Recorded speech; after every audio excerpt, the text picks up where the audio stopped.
సోమవారం VRA JAC రాష్ట్ర committee పిలుపు మేరకు నల్గొండ జిల్లా కలెక్టరేట్ ముందు ధర్నా నిర్వహించారు. అనంతరం కలెక్టర్ త్రిపాఠికి వినతి పత్రం అందజేశారు. ఈ సందర్భంగా జేఏసీ జిల్లా నాయకులు సిహెచ్ లక్ష్మీనారాయణ మాట్లాడారు.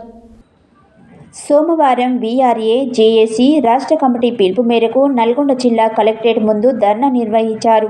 అనంతరం కలెక్టర్ త్రిపాఠికి వినతి పత్రం అందజేశారు. ఈ సందర్భంగా జేఏసీ జిల్లా నాయకులు సిహెచ్ లక్ష్మీనారాయణ మాట్లాడుతూ అనేక పోరాటాల ఫలితంగా వీఆర్ఏ వ్యవస్థను రద్దు చేసి వివిధ ప్రభుత్వ శాఖల్లో పే స్కేల్ ఇస్తూ గత ప్రభుత్వం ఉద్యోగాలు ఇచ్చిందని, అప్పట్లోనే 61 సంవత్సరాలు పూర్తయిన వీఆర్ఏల కుటుంబాల వారసులకు ఉద్యోగాలు ఇవ్వడానికి జీవో నెంబర్ 81 తీసుకువచ్చారని, ఇంతవరకు జీవోను అమలు చేయకుండా వారిని ఇబ్బందులకు గురి చేస్తున్నారని ఆరోపించారు.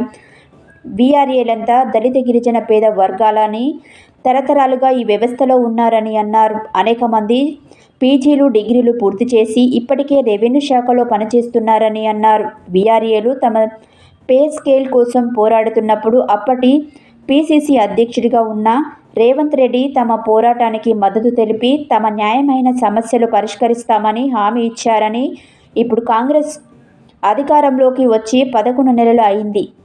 వీఆర్ఏల సమస్యల పరిష్కారానికి ఒక కమిటీ వేసి ప్రభుత్వం 8 నెలలు గడిచినా అతిగతి లేదని విమర్శించారు. 61 సంవత్సరాలు పైబడిన వీఆర్ఏల కుటుంబాల వారసులు ఎంతో ఆశలతో 16 నెలలుగా ఎదురు చూస్తున్నారని, ప్రభుత్వం వెంటనే వీరి ఉద్యోగాలు ఇచ్చే విధంగా చర్యలు తీసుకోవాలని డిమాండ్ చేశారు. ఈ కార్యక్రమంలో వీఆర్ఏ జేఏసీ రాష్ట్ర నాయకులు కె నగేష్ కుమార్, జిల్లా నాయకులు ఎస్కే జానీ, మహమ్మద్, శంకరయ్య, సుధాకర్, మట్టయ్య, రవి, మహమ్మద్ అలీ తదితరులు పాల్గొన్నారు.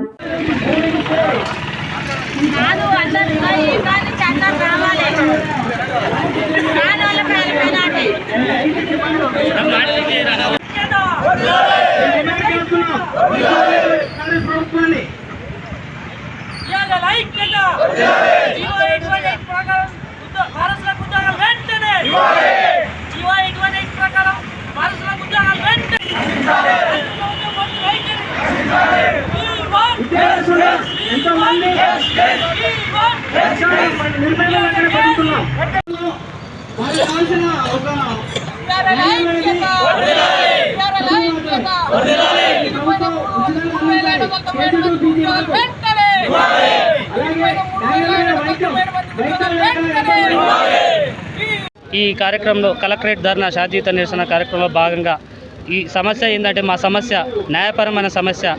మిగిలిపోయిన 81, 85 జీవో ప్రకారం మిగిలిపోయిన 37, 97 వీఆర్ఏ వారసులకు ఉద్యోగ నియామక పత్రాలు వెంటనే ఇవ్వాలని మేము మీడియా ముఖంగా ప్రభుత్వాన్ని డిమాండ్ చేస్తున్నాం. ఎందుకంటే ఇంతవరకు ప్రభుత్వం వచ్చి, ఈ ఇందిరమ్మ ప్రభుత్వం, ఈ ప్రజాప్రభుత్వం వచ్చి సంవత్సరం అయిపోయింది.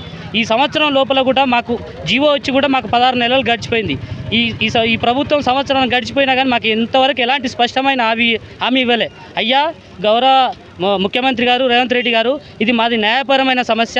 మేము మా వ్యవస్థ, రెవెన్యూ వీఆర్ఏ వ్యవస్థ ఇప్పటి నుంచి లేదు, నిజాం కాలం నిజాం ప్రభుత్వం నుంచి ఉంది. మా న్యాయపరమైన సమస్యను మీరు త్వరితగతిన పరిష్కరించాలి. మా తండ్రులు చేసిరు, మా తాతలు చేసిరు, ఇప్పుడు మేము వారసులకు కూడా చేస్తున్నాము.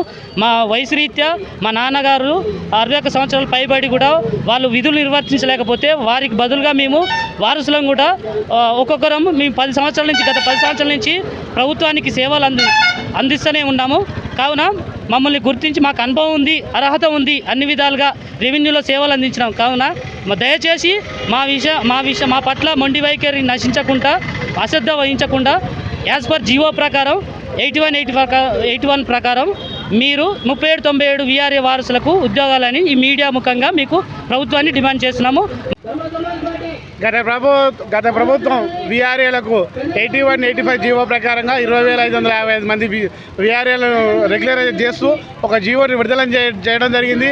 అదే జీవోలో 16,757 మందికి ఉద్యోగాలు ఇచ్చి ఇంకా మిగిలిన 3,797 మంది వీఆర్ఏ వారసులకు ఉద్యోగాలు ఇవ్వలేదు. అదే కులంగా మాకు ఇప్పుడు మన గవర్నమెంట్ వచ్చి కూడా 1 సంవత్సరం అవుతుంది.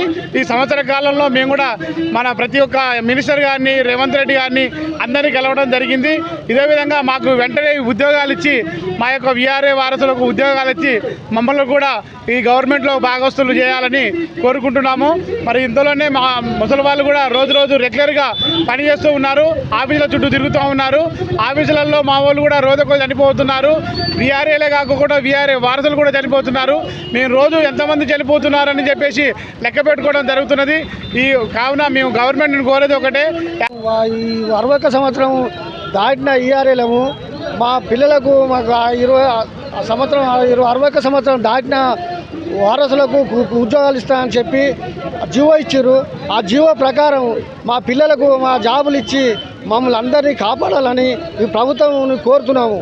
తప్పనిసరి మాకు జాబులు ఇప్పించాలని ఆయన మా పిల్లలకు ఇవ్వకుంటే మేము కూడా చాలా రోజుకు ఇట్లా సిగిస్తపడి ఈ జాబులు మేము చిన్న పోలీస్ పటవర్లు ఉన్న కానించి అప్పటి సంధి చేసినాం కాబట్టి ఈ జాబులు ఇవ్వకుంటే మేము ఇట్లే గుండెబలి పరిస్థితున్నది, మేము చచ్చే పరిస్థితున్నది కాబట్టి తప్పనిసరి మా పిల్లలకు జాబులు ఇచ్చి మీరు వాళ్ళను కోరుకోవాలని మేము ఇంతలో సమస్య చూడము.